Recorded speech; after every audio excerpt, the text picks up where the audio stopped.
Thank you for listening. My name is Terrence Tomlin, and today we're going to be talking about the NBA lockout.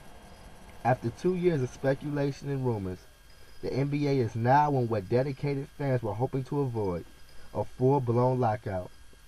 David Stern, who you just heard announce the NBA lockout, has refused to allow players in their team facilities as owners and the NBAPA negotiate a new collective bargaining agreement.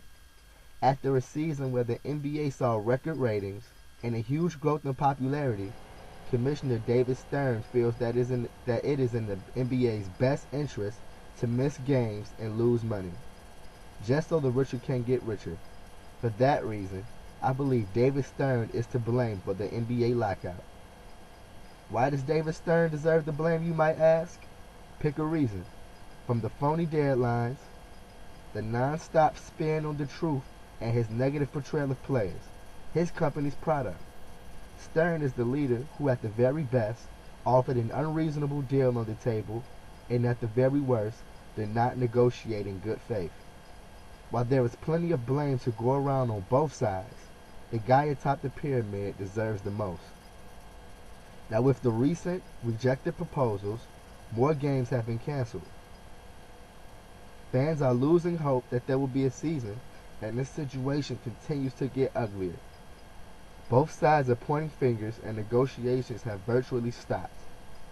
David Stern continues his negative portrayal of players as if the blame falls on their shoulders. In a recent interview, when asked about the NBAPA's recent decision to decertify and dissolve as a union, David Stern had this to say.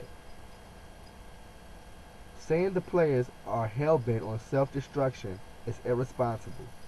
It is David Stern's responsibility as commissioner to ensure the well-being of his product, which are the players in this case. Instead of upholding the integrity of the league, they are diminishing the very foundation that this league was built upon.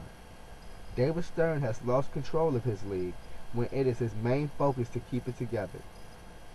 Once this lockout became more about idle threats, ultimatums, insults, and humiliation, the NBA lockout was destined to go down a destructive road.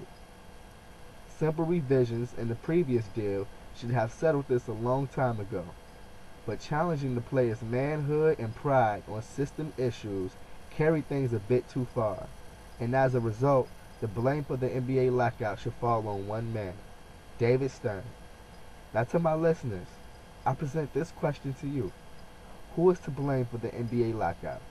When answering, keep in mind the powers that be and the responsibilities they had, which were ignored for selfish reasons. Thank you for listening.